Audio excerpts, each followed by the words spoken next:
Hello everyone, this is Serious Trivia and I'm back with another episode of What's That Item? And this time, it's the Cryptographer.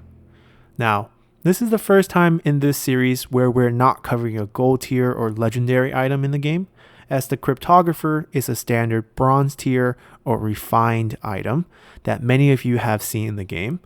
Recently, one of my subscribers asked me about code breaking and the use of espionage during the Three Kingdoms period on my Discord channel. And that largely influenced me to do a bit of research into this topic, and here I am to share what I have learned with all of you.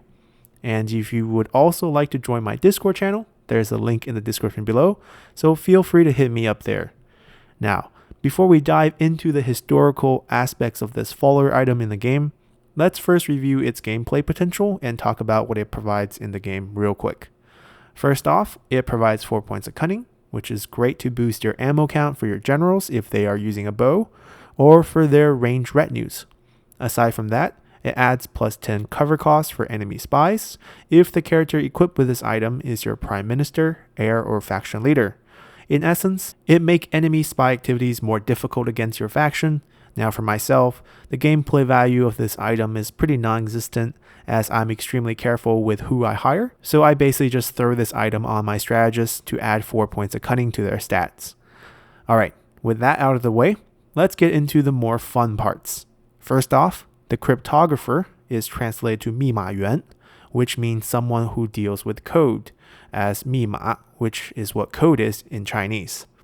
And wherever there has been warfare, in ancient times or modern times, wartime communication has always been a key issue. And during the Three Kingdoms period, this issue has always been solved with the use of messengers. For example, in one of the most famous espionage events during the Three Kingdoms period, Huang Gai fakes his surrender to Cao Cao right before the Battle of Chibi. And during this process, Huang Gai would have likely used a messenger to pass his letters to Cao Cao. And in this type of communication, Huang Gai would have to trust his messenger completely, as the messenger would have access to either the oral communication or the written communication. And on Cao Cao's side, who is receiving this message, he also has to have some way to know that this messenger is in fact representing Huang Gai. So, messengers like these would often carry around a small item that would represent Huang Gai. For example, it could be an official seal with Huang Gai's name on it, and in Chinese, we call this type of item as 信物, or translated, item of trust. Now, this type of communication does have a ton of problems. First off, the messenger becomes the most critical part of this original two-party communication. He not only knows the messages, but he also possesses the key item that can represent one of the parties. So if anything should happen to him, like being captured by the enemy, then the whole plan would fall apart. But our episode is not really about discussing how messengers would survive in a time like this, as we'll reserve that discussion for a future episode when we talk about spies, when we cover the Spy Master item. For the Cryptographer item, we're going to discuss the use of a coded system where the message itself is coded to solve this middleman issue. Because now, your message becomes unrecognizable by both the enemy and the messenger. And only those who possesses the key to your message to be able to decode it and solve it will be able to use your message. So you also don't really need to provide any item of trust to represent yourself, as the coded message itself becomes that item of trust. And this is nice because you no longer have an item that could fall into the wrong hands and be used as evidence against your crimes. However, the challenge here is that the Chinese language, or 中文, is a pictogram language. So a lot of the classical Western approaches to code and cipher does not apply.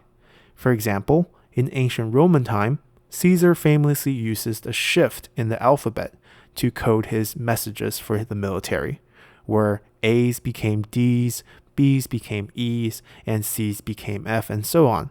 And we call this type of ciphering today as Caesar cipher. And for both parties using this cipher, all you had to know for the message is that the key to the code is a shift of 3 to code and decode the message. This works great because both the original message and the coded message are still written in the same language, even if the coded message itself now makes completely no sense. However, you can't do this with the Chinese characters because they're not spelled out with letters but drawn with strokes. So what they did at this time is that they used sounds instead of characters. Let me explain. You see here under the Chinese characters, but above the English translation for the phrase Chinese or 中文, is a spelling for the characters using the English alphabet. This system here is called Pinyin, which literally translates to spell a sound. And this is a rather modern invention, as it first appeared around 1906 and was not officially added into the Chinese curriculum until 1954. But since then, all Chinese children learn this in kindergarten, and it's their introduction to the language as an official learning tool. And for many of you who watch my channel and have a desire to learn Chinese, I highly recommend you to start here as well. And if you go back to using the phrase Chinese to understand this concept of Pinyin, we can now break down the two characters by their sounds. Each character here is made up of two sounds, which I have color-coded. So 中 is made up of an initial sound, which is similar to a consonant spelled out ZH, which would sound like zh in Chinese. So it's a zh. And the final sound on the same character is a vowel sound spelled out ONG, which is pronounced ong in Chinese. So if you place them together, zh, ong, and we're taught as kids in China, when I learned this in kindergarten myself, that zh, ong sounds make zhong. So zh, ong is zhong. So that's why a lot of you guys have trouble pronouncing these characters correctly, because you approach these spellings with the English sounds of these letters, even though they're assigned different sounds in Chinese. And this is the same for the second character, which is wen, spelled W-E-N, which breaks down into an initial sound of W, which is u in Chinese, and then a final sound of E-N or N, and together, wu-en is wen. So I know it's totally confusing because the sounds are completely different with how you learn them when learning how to make sounds in English, and that's why it's a different language. So moving on, the concept is all we need to get, is that we can break this concept down, and officially in the Chinese language, using Pinyin, there are officially 23 initial sounds. And by Chinese language here, I have to clarify, I mean Mandarin. And for other dialect, even though the writing system is shared, the pronunciation itself can vary greatly, just like how Southern accents in the US and Boston accents are going to sound very different for the exact same word. But the written language is still the same. And continuing on, for final sounds here, we have 33 of them. So if you somehow combine these, as all characters are a combination of an initial sound and a final sound, except for there are a few characters where they just have a final sound, but those are very special cases, you end up with around 800 possible pinyin combinations. So technically, there are only less than 800 pronunciations you will ever have to learn with pinyin to be able to pronounce the Chinese language perfectly. Except for there is one small caveat where for each of these combinations, there are 4 tones and 1 neutral tone. So here we have a combination using the example of MA, which is ma. Now, when you say ma, it's using a flat tone, which is represented by the flat line on the top row here. This can be pronounced 4 different ways in 4 different tones, that in Chinese we call the first one the flat tone, the second one the going up or rising tone, and the third one is a down and up tone, and the fourth one is a down tone. And finally, there's a neutral tone where there's really no emphasis on the word, but in Chinese we will learn it like this. So mo, a, ma is the 2 sound combination, and then we will learn it as ma, ma, ma, ma. And that's why we have 4 different sounds with 1 spelling using Pinyin. Now clearly we could put the accent markers on top of the A to clarify this, and for many languages they do that, but when translating some of these characters in game, You don't see these accent markers, so you have no clue of knowing how to say the word unless you see the character written out. And then you have to know the character to be able to backtrack to how it should sound. So that's why in the most famous case here, we have our main character, Cao Cao. Now, most people, in the worst way you can say it, it's Cao Cao. It's how you kind of see the word and say it in the English pronunciation. So here we have two different tones for two different characters, even though when you spell it out without any accent marker, they look the same. So in the case of Cao Cao, the first character is in the second tone, and the second character is in the third tone. So it's Cao, rising tone, and Cao, which is down and up. So Cao Cao is how you would pronounce his name. So why are we learning all this? Well, I basically want to give you guys a basic understanding of how Chinese characters are pronounced, so we'll be able to teach you the type of code that was used back in those times. And that code system here is something called fanqie ma. And this is a very cool code system that I learned through research for this topic. And it was invented in the Eastern Han Dynasty, right before the Three Kingdoms period. So it was definitely used during this period.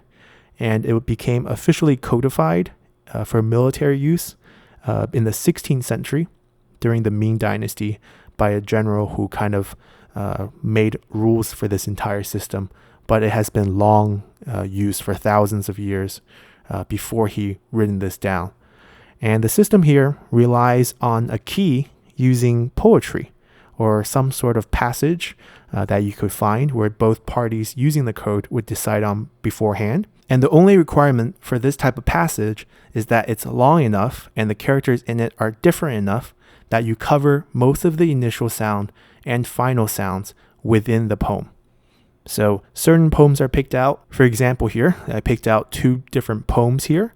The first one is in the first section, numbered 1 through 15. There's 5 more characters that weren't numbered. But here you have 20 character poem, and each of them have a different initial sound. So even though dialect and pronunciations changes dynasty to dynasty, and definitely no one knew Latin alphabets, people still knew that there was an initial sound and a final sound. So if I see the word, I can make that sound even if I can't represent it with an English letter. So that goes the same for the final sounds, which you have to find a longer poem because there are more final sounds, and you will number each of the character. Now, some of these might have very similar final sounds, and that's fine. That makes the code even more interesting because you could use different numbers to represent the same sound, which would messes up all sorts of frequencies, making it harder to decode. So if we use this code, I'm going to do it in practice so you understand how it's used. And let's say we want to code the name Liu Bei and pass that message on. So what I would do is that Liu Bei, the sound of it, I'm looking for a L sound or Liu. And looking at the first poem, I'm looking at my initial sounds. And luckily, I find it right away in the first character, which is Liu. So Liu and Liu have a very similar initial sound. I shouldn't say similar. They're exactly the same initial sound. And then I would move on to the second poem to look for a character that matches the same final sound as Liu. And I will find it in the fourth character here, which is Qiu. So it has a very different initial sound, but has the exact same final sound. So I would write down 1-4. And the person decoding my message, who knows the key is these two poems, can easily find the first character from the first poem and record its initial sound or keep it in its head and match it up with the final sound from the second poem by finding the fourth position, and then I would know the word is Liu. And then for Bei, you would do the same thing, and here you can find the second character in the first poem, which is Bian, which starts with the B sound, and then you'll look for EI in the second poem, which you can find in the 13th position here with the word Bei. So combine those, you write down 2-13 for Bei. And then that's it. The only thing you have to add on is a tone. And in ancient time, There were some periods with 8 tones. There were some periods with 9 tones.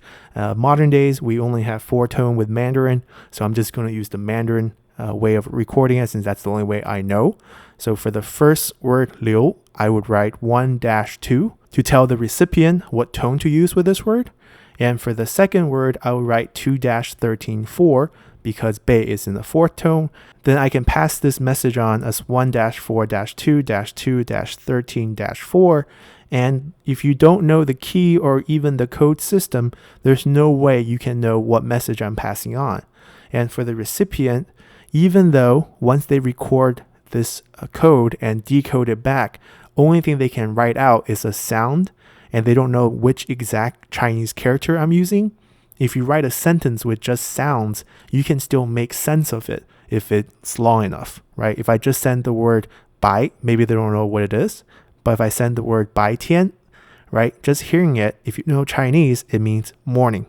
So you can make sense of a sentence that way without actually passing on the characters, which are represented by pictograms. And this was the efficient way that people use codified messages back then.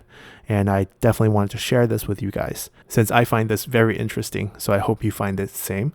So that ends our episode. Hope you guys enjoyed this and see you all next time. Bye.